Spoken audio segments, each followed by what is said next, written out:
from this computer. Great, thank you. All right, perfect. So it might be 2 videos. I'm not sure, but yeah, we're recording now. All right, so this second part, as I said, will be the part. I'm going to go back to the whiteboard here. Which ones? Oh,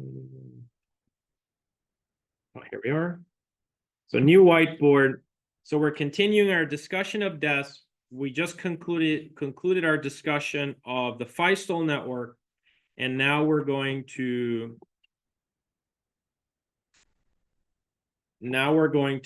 look at that last part of the F functions in the Feistel network, right? So those were F1, switch to red. F1, you know, F2, however many we had. So I'm just going to say ...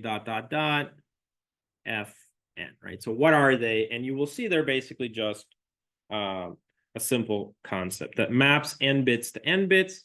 So you'll have an Fn of any kind, and it's going to be n bits to n bits. Okay. All right. So that's the basic idea. So now let's imagine that we will have, we've defined that it's n bits to n bits. So I'm actually going to define a number. I'm going to say that these are 32 bits. For whatever reason, the blocks are of size 32 bits. So that means we need to map 32 bits to 32 bits. Okay. So that's the premise here. So now let's create a new page, and we're going to see a lot of the same. So an F function, F, just one scheme would be something like this. We have a block of 32 bits. So 32 bits. And we have a key of 48 bits. So we have a 48-bit key. So you can see this one is bigger. So this is going to be 48 bits. This is going to be the block. And this is going to be the key. Some kind of key that goes in there, predetermined. Okay. So now you're going to have basically through mapping, shifting, replicating some bits, etc., you're going to increment the size of this to 48 bits. Okay, it could be as simple as padding, whatever it is. It makes it into 48 bits. Okay, and then here, this now is also 48 bits. 48. So obviously the operation that will happen here is an XOR once again, right? So XOR these two vectors to create a vector of size 48. Now keep in mind, the function f by definition should map 32 bits to 32 bits. But I have taken something that was 32 bits, made it into 48 bits, XORed it with a key or something that is size 48 bits, and now I have a vector of size 48 bits. What do I need to do according to the definition of Fn? I need to reduce this 48 back to 32. Do you guys see that? So this needs to come back out to 32 bits. All right, so what happens here basically in this F function? So now let's take a look at that very trick that they invented. And this, I think, was done at IBM. So let's take a look. So I'm going to like zoom in just on that process there, okay? And we'll conclude class with that today. All right, so if we take a look at that part, so I'm going to start with a vector of 48, right, which is where we're at, 48 bits. And I need to reduce that to 32 bits. So what I'm going to do is I'm going to take 48 divided by 8. What is 48 divided by 8? 6. Okay, perfect. So then I'm going to create bits, a block, sorry, of size 6 bits. So I'm just going to draw the 6 there. Okay. But it's implied that it's 6 bits. Okay, and I'm gonna do dot, dot, dot. And then I'm gonna have one last one here of 6 bits. Do you guys see that? Okay. So this then will go through something called an S box. So these are the famous S boxes. So S1, S2, S3, which again are functions. And we'll look at how they work, basically. And finally, this should be S8, correct? There's 8 S boxes. And these S boxes, what they do is they produce vectors of size 4. So they'll produce 4 bits. So we'll take a look at how they do that. And it's pretty clever. So 4, 4, 4, and finally 4. When you add these up, 4 times 8 is what? 32. And the input originally was 32. So we have created our 32-bit blocks, and our F functions map 32 bits to 32 bits. Do you guys see that? All right, so now let's take a look at how the S boxes work. So the S functions are based on a table lookup. All right, so they're literally like lookup tables that they created. I think at IBM, at least, they ended up implementing these finally.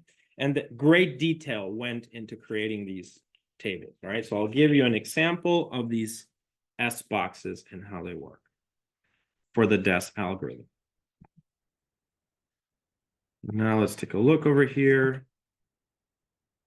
All right, so now we're gonna, this is the final part, by the way, that we're gonna cover of the DES algorithm.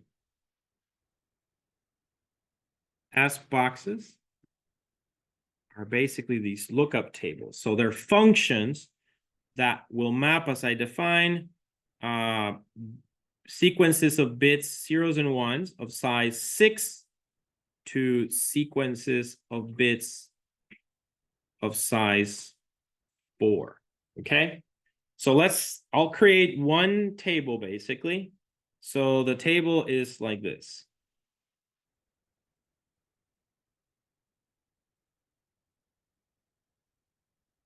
Okay. So I'm gonna have, and I'm gonna do this. Oops, hold on. I'm gonna,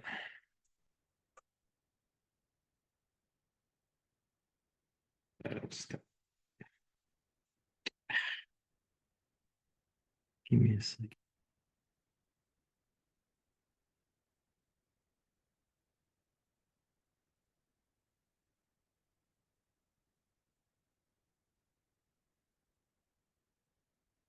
There we go. Okay.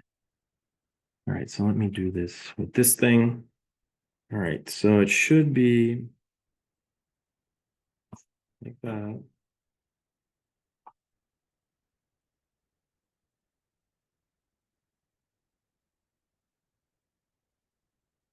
Okay, this is not easy to Undo the button. undo. You can do on the bottom left. Oh yeah, thanks.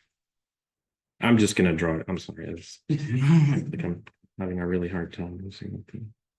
Okay, it doesn't take that much. And this is in the diagram, I think, that I gave you. That's on Brightspeed. All right, so that's 1.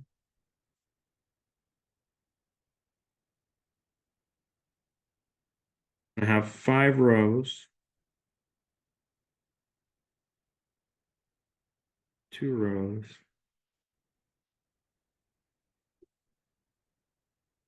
3 rows,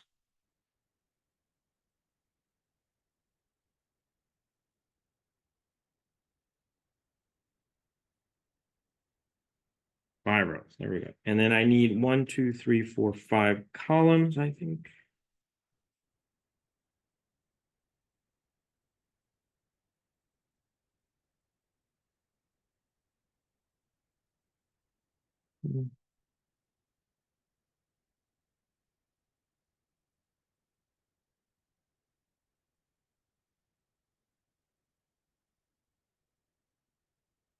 This should be enough. All right, so basically how it works is like this. You're gonna have some bits here, combinations of bits. So these are the, remember, these are the S boxes, which are lookup tables. And all they do is they map sequences of 6 bits to sequences of 4 bits. We got that. Then on this side, we're gonna have, should be 0, 0. This is just an example. I'm obviously not including all values. 1, 1, 1, 0. Do you see that? And then now in here, I'm going to use a different color to illustrate the mapping, basically. So in here, I'm going to say 1, 1, 0, 1, 0, 0, 1, 1, 0, 1, 1, 0, 1, 0, 1, 0, 0, 0, 0, 0, 1, 0, 0, 1, 0, 0, 1, 1, 0, 1, 0, 0,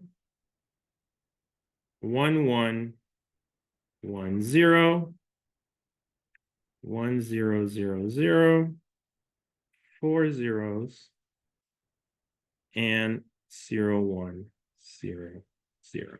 Okay, so the values on this side, like these 4 values, are called the outer bits. These are the outer bits. Remember, these are lookup tables. So when you get a block of 6 bits, it'll be looked up in this table, in these tables, which are large, and then you will get a bit or a sequence of 4 bits. These up here are called the middle 4 bits. So 4 bits. All right. So now comes the idea then. You get into the S box, right? A block that is of size 6, just like we saw in the previous slide.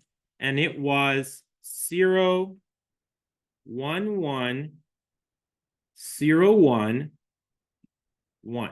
Okay. So you have to treat this based on this logic as outer bits and middle 4 bits. So the middle 4 bits for this one would be these. And the outer bits would be those. Do you see that? That's it. Again, shuffling, moving bits around, right? So that's DES for you. And what do we do then? So based on this logic, what would be the result? Map those 6 bits into 4 bits. What's the answer? You have to cross-reference here with this table. 1, 0, 0. Which one? This one? Yeah. 1, 0, 0, 1. Why? The outer bits are The outer bits are 0 and 1, and the middle bits are 1, 1, 0, 1. So 1, 0, 1. So the output of that function would be 1, 0, 0, 1. Got it? That's it. IBM then. Let's change the algorithm. Changes the table. Let's change, and so on. What do you think about these algorithms? Just a XOR and then moving bits around, right? Moving these blocks, XORing them, and all kinds of strange logic. But that's it. And that's the whole point of this lecture with DES, is to kind of show you, what it was, what it is. AES obviously is a little bit more complex than this, but I'm not going to go into that detail. I think hopefully this covers well enough block ciphers. It kind of concludes block ciphers as far as the theory. We just have to implement CBC in code on Thursday, exam on Tuesday, and then after that, we are starting the new sequence, which is going to be authentication and RSA and asymmetric encryption. Make sense? Yes. The exam on Tuesday is the whole class, actually. Yeah, so the whole class. Good question.